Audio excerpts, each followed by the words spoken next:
사랑하고 축복합니다. 오늘은 11번째 시간입니다. 완전한 대로 나아갑시다. 라는 제목으로 오늘 히브리서 5장 뒷부분하고 6장의 전반부까지 내용을 좀 보도록 하겠습니다. 계속 예수님이 누구냐라는 그 주제로 계속 이야기를 하면서 예수님은 대제사장이다. 오늘도 본문에 나오긴 하는데 예수님이 대제사장인데 그 대제사장 되심이 구약에 있던 아론의 그 계보를 따라서 아론의 계통으로 이 땅에 오신 대제사장이 아니라 아론보다 먼저 있었던, 그러니까 하나님께서 제사의 직분을 만들어 주시기 그 전에 있었던 대제사장과 같은 멜기세덱, 그의 계통을 따라서 우리에게 오셨다라는 게 이제 지난주의 말씀이었어요. 그러면서 이제 오늘 말씀에도 나오지만 멜기세덱이 누구냐 하는 이야기가 이제 이 히브리서에서도 중요한 주제가 돼요. 아직은 안 다루는데 어쨌든 그 예수님이 대제사장으로 우리에게 오셨다. 그러면서 지난주 말씀의 9절에 보면 온전하게 되셨다. 그 온전하게 되셨다 그 앞에 순종을 온전히 이루심으로 하나님께서 그에게 하신 말씀들에 대해서 십자가에 달려 죽으시기까지 온전한 순종을 이루심으로 예수님이 온전하게 되셨다. 그래서 자기에게 순종하는 모든 자에게 영원한 구원의 근원이 되셨다. 그렇기 때문에 우리는 예수님을 누구라 부른다? 대제사장이라 부른다. 이거였어요. 오늘 본문 11절 한번 보세요. 멜기세덱에 관하여는 우리가 할 말이 많나? 이게 보면 히브리서를 쓰고 있는 사람은 물론 한 사람이 쓰겠지만 분명히 그 주변에 누군가 사람들이 더 있었단 이야기예요. 왜요? 우리가 그러잖아요. 우리가 할 말이 많으나 너희가 듣는 것이 두나무로 설명하기 어려우니라.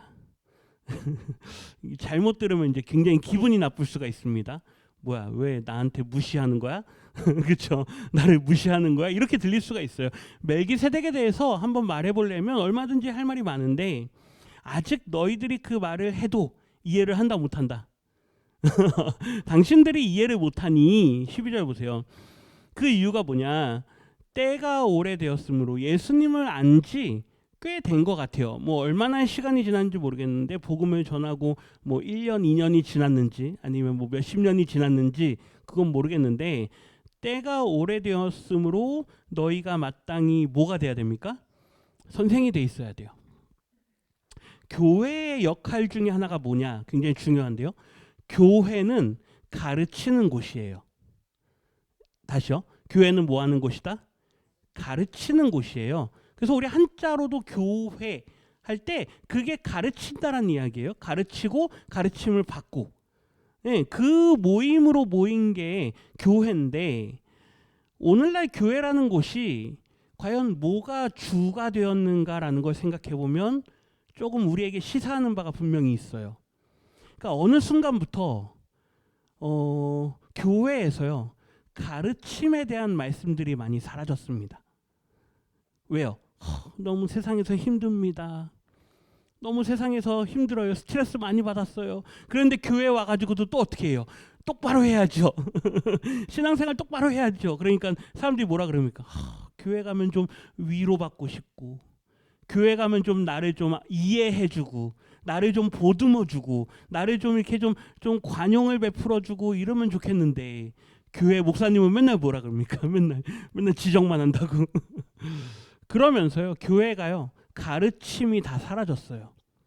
가장 먼저 가르침은 뭐에 대한 가르침입니까? 말씀에 대한 가르침이에요. 하나님의 말씀을 가르치지 않아요. 하나님의 말씀을 가르치지 않고 그냥 교회에서 서로 어떻게 해야 됩니다? 서로 좋아야 됩니다. 네, 서로 잘 지내야 됩니다. 교회에서 서로 화합해야 됩니다. 이런 정도로 아주 말랑말랑한 공동체가 돼버렸어요. 그런데 우리가 성경이 기록될 당시에 이 교회들의 상황들을 보면 박해와 핍박이 어마어마했습니다. 그러니까 그들이 박해와 핍박으로부터 그들을 스스로를 지키려면 자기들의 믿음이 어떻게 해야 돼요? 온전하게 서 있어야 돼요. 그거예요. 그러려면 계속 뭐 해야 되는 거예요? 가르쳐야 되는 거예요. 그러니까 사도 바울의 편지들도 대부분이 그러한 외부적인 환경들과 내부적인 환경들이 복잡했는데 그러한 상황 가운데 너희 교회들이 올바로 서기 위해선 이래야 된다. 그래서 로마 교회에게 로마서를 써서 보내고 고린도 교회에게 고린도서를 써서 보내고 이렇게 편지들을 써서 보낸 거예요. 근데 오늘날은 그 가르침들이 많이 사라졌어요. 그러니까 주로 하는 게 모임하고 나눔하고 이런 쪽으로 자꾸 방향들을 잡는단 말이에요. 우리 성경 공부합시다 그러면 모이시겠습니까? 첫째, 먹고 살기 바쁜데. 둘째, 힘들고 어려운데. 누가 하냐 이거예요. 누가 하냐. 왜요? 우리는 지금 어떤 시대에 살고 있습니까? 편안한 시대에 살고 있잖아요. 박해가 없어요. 예수를 대충 믿는다고 해서 누가 우리한테 그렇게 예수 믿으면 안 돼 라고 할 사람들이 없어요. 그러다 보니까 우리가 어떻게 됩니까? 점점점 편해져요.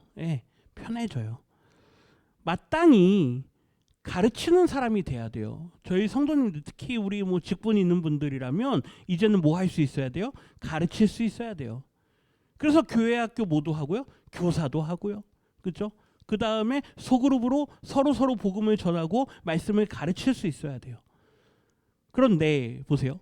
너희가 다시 하나님의 말씀의 초보에 대해서 그냥 하나님의 말씀이 아니라 하나님의 말씀의 뭐요?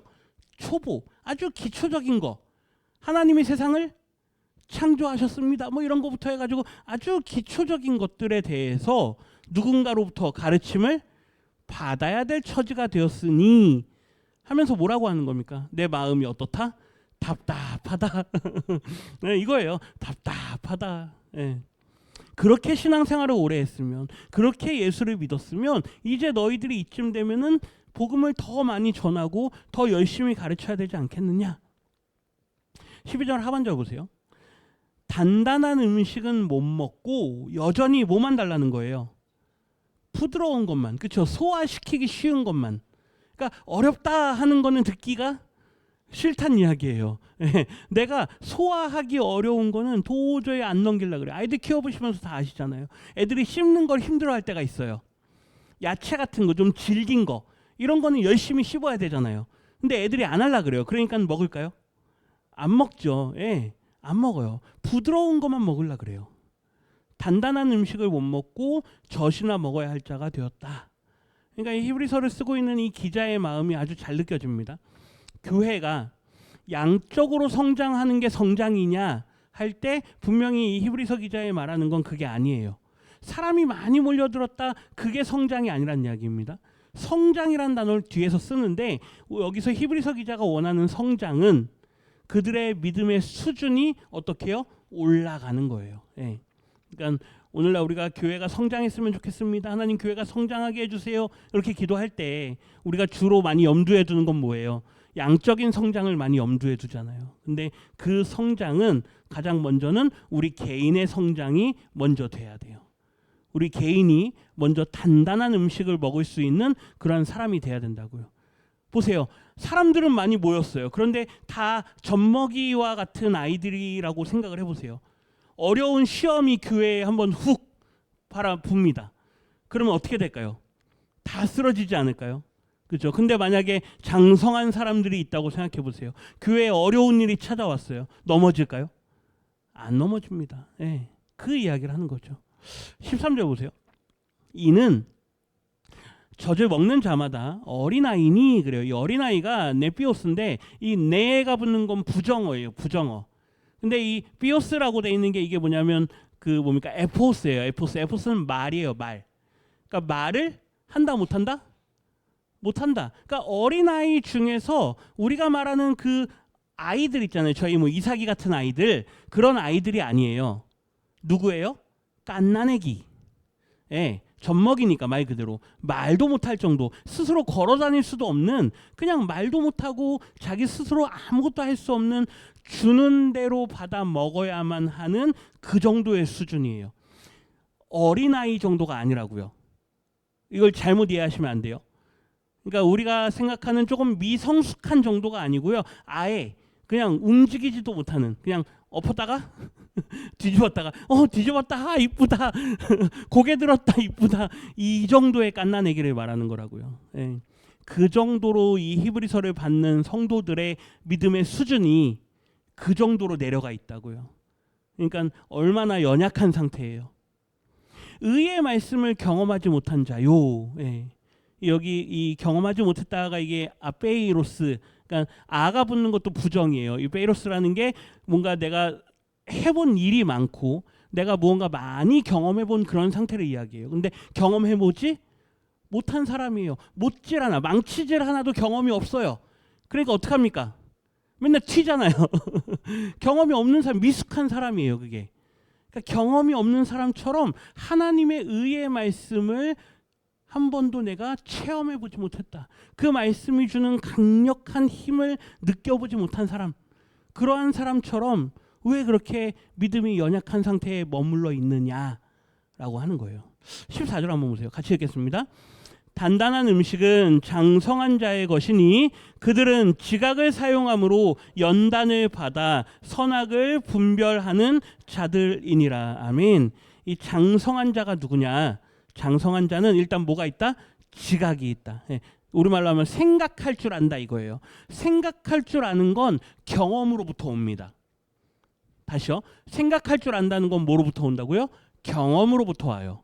과거에 내가 이렇게 해본 경험이 있는 사람은 어려운 일에 똑같은 상황을 만나면 그때 그 경험으로부터 뭐합니까? 생각을 해요. 그 지각을 사용해요. 그래서 그 어려움이 찾아와도 그 연단이 와도 그거로부터 내가 분별할 줄 안다고요. 근데 경험이 없는 사람은 어떻게 합니까? 다 넘어져요. 그렇죠? 예, 그냥 다 쓰러져 버리고 말아요. 장성한 자가 교회를 지키는 사람인 줄 믿습니다. 예, 교회는 사람들의 숫자로 지켜지지 않아요. 교회에 사람이 많고 적고를 떠나서 장성한 사람이 있어야 교회가 지켜집니다. 여기 계신 성도님들이 이 교회를 지키시기를 부탁드립니다. 예, 뭐 목사가 능력이 많아서 아니에요. 예, 누가요? 성도님들이. 결국 교회를 지키는 건 성도님들이에요. 제가 엊그제 이렇게 우리 권사님 여기 와서 꽃꽂이 하시더라고요. 그리고 우리 또 최효신 권사님 청소하시고 우리 조 권사님 밤마다 여기 와가지고 이렇게 불 켜고요. 자, 그 모습을 보면서 끝이 교회를 지키는 건 성도님들의 작은 헌신 하나하나지. 그렇죠? 우리 뭐 여기 권사님들 다 주방에서 뭐 다 하잖아요. 보세요. 그게 세상에서 볼 때 대단한 일입니까? 세상에서 볼 때 작은 일이에요. 그죠? 우리 조건사님 매일 저녁마다 와가지고 이 십자가 불 이거 스위치 하나 켜려 여기 오시는데 그게 세상 사람들이 볼 때 대단한 일이냐고요? 아니잖아요. 근데 하나님은 그 일을 어떻게 보신다고요? 크게 보세요. 그렇기 때문에 교회가 지켜지는 거예요. 그러한 사람들이 한 분 한 분 한 분 모여야 교회가 지켜지는 거죠. 그래서 6장으로 가보세요. 히브리서 6장 1절에 보면 그러므로 우리가 그리스도의 도의 초보를 버리자. 그래요. 그러니까 이게 복음을 버리라가 아니에요. 그 자리에 머물러 있는 수준에서 벗어나자 그 말이에요. 여전히 그리스도의 도의 초보의 자리에 머물러 있어요. 아, 예수 믿으면 어디 간대요? 천국 간대요. 그것만 믿는 거예요. 그것만. 그냥 예수를 처음 믿을 때도 그 말 들었는데 이제 돌아가실 때가 다 됐어요. 그때도 예수 믿으면 천국 간대. 이것만 지키는 거예요. 그게 맞아요. 진리예요. 그죠? 그건 절대 변하지 않아요. 그런데 성경은 우리에게, 하나님은 우리에게 그 이상의 걸 요구하신다고요. 나를, 하나님이요, 나를 예수를 믿으면 구원받게 해주는 존재로만 여기느냐 이거예요. 하나님은 우리를 구원하시는 하나님이시죠. 아멘이십니까? 그런데 잘 생각해 보세요. 하나님이 나를 구원하시는 데만 능력이 있는 하나님이냐고요. 아니라니까요. 그건 하나님을 너무너무 작게 보는 거예요. 하나님이 나를 구원하기 위해서 그의 아들 예수님을 이 땅에 보내신 건 변하지 않는 진리예요. 그 예수님을 믿으면 우리가 구원받는 건 너무나도 감사한 은혜입니다. 그런데 하나님이라는 분이 나를 구원하는 데 그분의 모든 능력을 다 쓰시는 분이냐고요. 아니에요. 그분에게는 무한한 능력과 무한한 영광이 있는 분이세요. 나같이 하찮은 것조차도 사랑하시는 그 하나님의 사랑과 그분의 존재를 우리가 비교하면 안 돼요. 아멘이십니까? 이게 너무 중요한 거예요. 자꾸 우리는 하나님을 작게 만들어요. 나를 사랑하셔서, 나를 구원하셔서. 그게 맞는 말인데 하나님은 우리에게 그 이상의 하나님을 바라보기를 원하시는 줄 믿습니다. 그래서 초보를 버리라는 거예요. 더 큰 하나님을 보라고요. 더 큰 하나님을. 6장 하반절 보세요. 죽은 행실을 뭐 하고요? 회개하고 하나님에 대한 무엇이요? 신앙, 믿음과 2절 상반절 세례도 있고요. 안수도 있고 죽은 자의 부활도 있고 영원한 뭐요? 심판도 있어요. 이 모든 것들이 뭐냐면 초보예요. 초보. 이런 게 초보라고요. 신앙의 초보예요. 우리가 말하는 그 믿음의 가장 기초적인 것들이에요. 이러한 것들에 관한 교훈의 터, 기초를 다시 하려고 하지 말고 오늘 결론인데요. 2절 하반절 보세요. 어디로 나아가라? 완전한 대로 나아가라. 예. 하나님은 우리가 대부분 성경 공부한다 그러면 여기에 머물러 있어요. 대부분 성경 공부한다 그러면 보세요. 죽은 행실을 회개하고, 그렇죠? 회개해야 됩니다. 그 다음에 하나님이 어떤 분입니까? 하나님에 대한 우리가 뭐 그런 걸 하고요. 그 다음에 세례, 뭐 안수, 죽은 자의 부활, 영원한 심판, 이런 거에 우리가 대부분 공부한다고 머물러 있는데 하나님은 그 이상의 것을 우리에게 알기를 원하신다고요. 그래서 히브리서 기자가 그거를 이렇게 표현하는 거예요. 그것에 머물러 있지 말고 어떻게 하라? 완전한 대로 나아가라. 이게 권면의 말씀이어서 이게 우리말 번역으로 나아갈지니라 이렇게 번역이 됐는데 정확하게는 페로메타, 이거는 수동태예요. 그러니까 이끌림을 받다란 뜻이에요. 그러니까 이끌림을 정확하게 번역을 하면 이끌림을 받으라 이렇게 돼요. 그러니까 왜 그러냐면 우리가 스스로 완전한 상태, 여기서 완전이라는 거는 완성된 상태인데 그 완성된 상태로 우리가 스스로 나아갈 수가 없는 존재들이에요. 아멘이십니까? 우리가 우리를 구원할 수 없잖아요. 그것처럼 우리가 스스로 완전해질 수가 없는 존재들이에요. 그래서 우리는 완전함을 향해서 이끌림을 받아야만 하는 존재들입니다. 이럴 때 이게 이제 언어적인 이야기라 좀 어려울 수 있는데 수동태라는 건 내가 스스로 할 수 있는 게 아니에요. 수동적으로 누군가가 그렇게 해야 돼요. 그럼 우리는 그렇게 당하는 거예요. 이럴 때 누가 그렇게 하느냐라는 게 성경에 기록이 안 될 때가 많아요. 이거를 신학에서는 신적 수동태라고 표현을 해요. 예, 이 신적 수동태라는 건 뭐냐면 성경에는 기록을 안 하지만 그걸 하는 분이 누구시냐? 누가 그렇게 하실까요? 하나님. 예, 하나님으로부터 이끌림을 뭐하라? 받으라 그 말이에요. 예. 그래서 나아가라라고 하면 우리가 나아가는 것처럼 생각을 하는데 아니요. 히브리서 기자가 원한 건 하나님으로부터 철저하게 이끌림을 받아서 온전한 순종을 이루신 예수님을 향하여서 그렇게 해서 어떻게 하라? 계속해서 나아가라라는 거예요. 이끌림을 받아가라. 왜요? 3절에 보세요. 같이 읽겠습니다. 하나님께서 허락하시면 우리가 이것을 하리라. 이거예요. 누가 허락하시면요? 하나님이 허락하지 않으시면 우리가 성숙으로, 완전함으로, 텔레오스로 나갈 수 없다예요.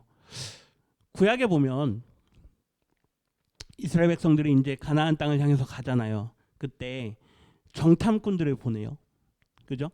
정탐꾼들을 보내면서 10사람이 갔다가 8명은 부정적인 말을 하고 우리가 아는 갈렙과 여호수아는 긍정적인 말을 하잖아요. 그때 하는 말이 있어요. 하나님이 기뻐하시면 우리를 어떻게 하리라? 드리리라. 예. 8명은요 부정적인 말을 막 쏟아내요. 우리는 다 죽을 거다. 우리는 밥이 될 거다. 막 그래요. 그 백성들이 그 말을 듣고 막 우리를 여기서 죽게 하려고 막 그랬느냐 막 그래요. 결국에는 그 사건 때문에 40일을 하루 1년으로 쳐가지고 40년을 광야를 돌게 되는 거거든요. 그때 여호수아의 말을 기억하세요. 하나님이 뭐 하시면? 기뻐하시면 우리를 뭐 하리라? 드리리라. 예. 누가 기뻐하시면요? 하나님이 기뻐하시면. 우리가 완전할 수가 없어요. 예, 우리한테 완전하십시오 이렇게 말할 수가 없다고요. 근데 누가 원하시면요? 하나님이 원하시면. 이게 신적 수동태예요. 하나님께서 그렇게 하시면 우리는 이끌림을 받을 수 있습니다. 어디로요? 완전한 곳으로. 예. 여기 우리가 이것을 하리라. 그렇죠? 사실 우리가 할 수 있는 게 아니에요. 누가 할 수 있게 하신다? 하나님이 할 수 있게 하신다. 그렇기 때문에 아주 중요한 배교자들에 대한 경고의 말씀이 뒤에 이어지거든요. 우리가 해봤는데 안 되는 것 같아요. 자꾸. 내가 한번 믿음을 가져보려고 했어요. 내가 자꾸 은혜를 누려보려고 했어요. 그런데 지난주에 화목은 뭐 하는 거다? 하나님과 누리는 거다 그랬잖아요.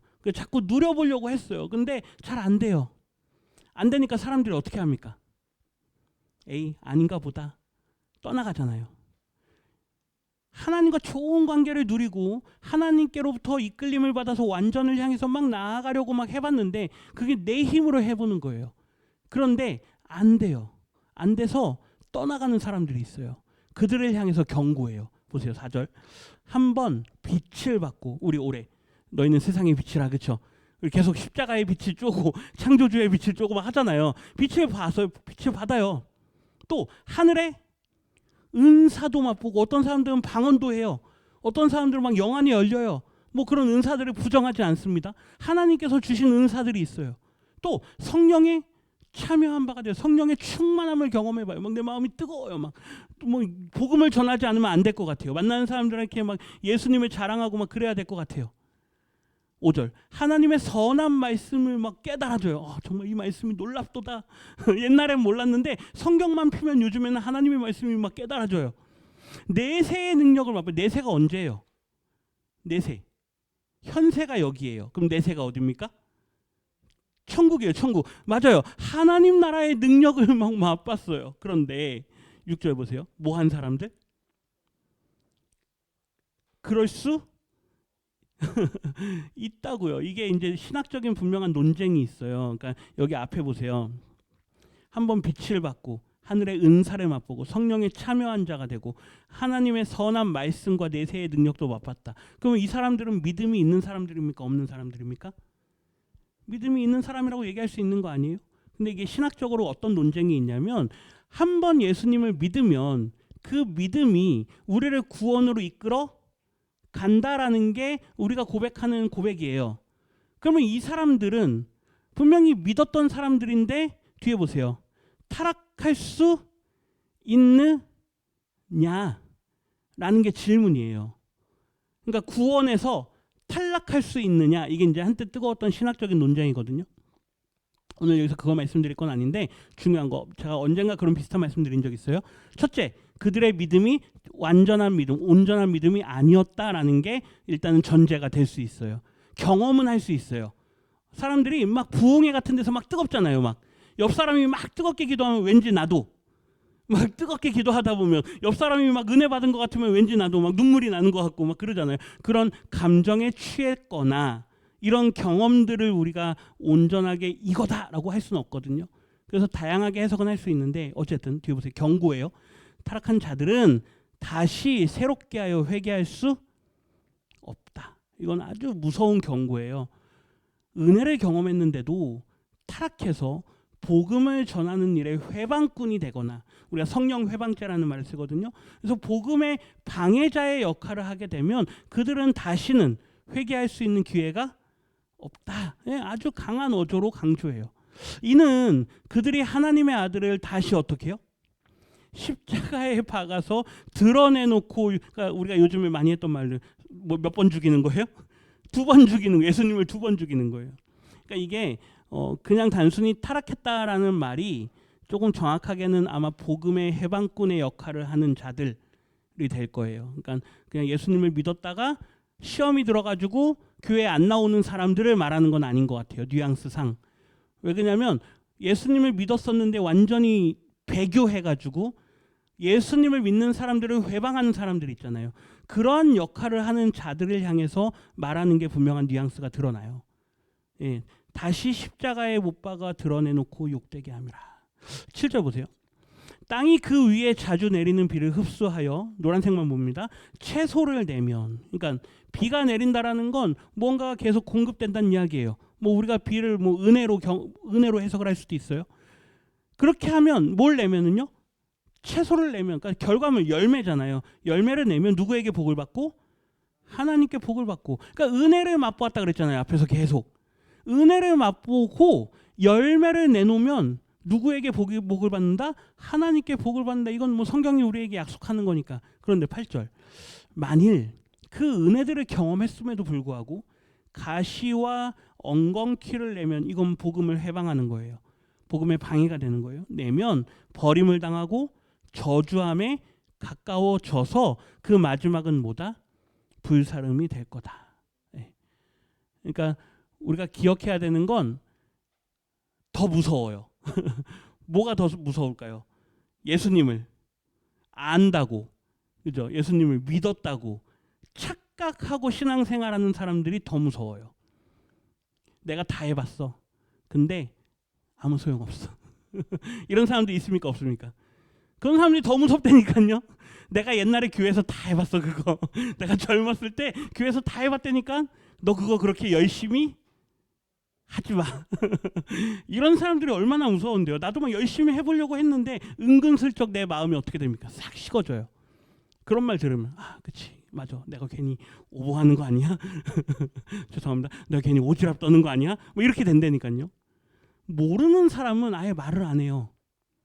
네, 말을 안 해요. 그런데 교회에서 어설프게 내가 과거에 다 해봤다 하는 사람들이 오히려 더 큰 회방꾼이 된다고요. 그러니까 부탁드리는 건, 지금 여기 계신 분들은 적어도 내가 한때 다 해봤잖아요. 내가 왕년에 말할 수 있는 분들이잖아요. 그렇죠? 이 믿음 그대로 끝까지 가시기를 부탁드립니다. 여기에서 만약에 뭐 하나 실험 들어가지고 나가시잖아요. 그러면 여기 오늘 성경이 말하는 그런 사람으로 될 가능성이 가장 높은 분들이 여기 계시는 거예요.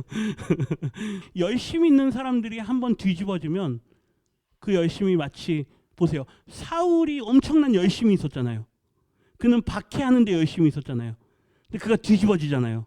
그러니까 자기 목숨을 내걸고 복음을 전하잖아요. 반대의 경우도 있어요. 열심을, 교회를 향해서 열심을 내다가 뒤집어져서 박해의 열심을 내는 사람도 있다고요. 가능성 있는 분들이세요. 여기 있는 분들. 부탁드립니다. 끝까지 이 믿음 지키시기를 부탁드립니다. 이 경고예요. 경고. 그래서 오늘 말씀의 제목이 어디까지 나아가야 된다? 완전한 데까지 나아가야 된다. 이 텔레이오스라고 하는 완전함, 성숙함, 완성된 상태. 근데 그거는 우리가 할 수 없다 그랬어요. 우리는 이끌림을 받아야 돼요. 그래서 날마다 성령의 인도함을 받아야 되고, 순간순간마다 우리에게 유혹이 올 때, 그렇죠? 계속 어떤 회의가 올 때, 그럴 때마다 성령님 나를 붙잡아 주세요. 이러한 기도로 이 믿음을 끝까지 지켜내시기를 주님의 이름으로 부탁드립니다.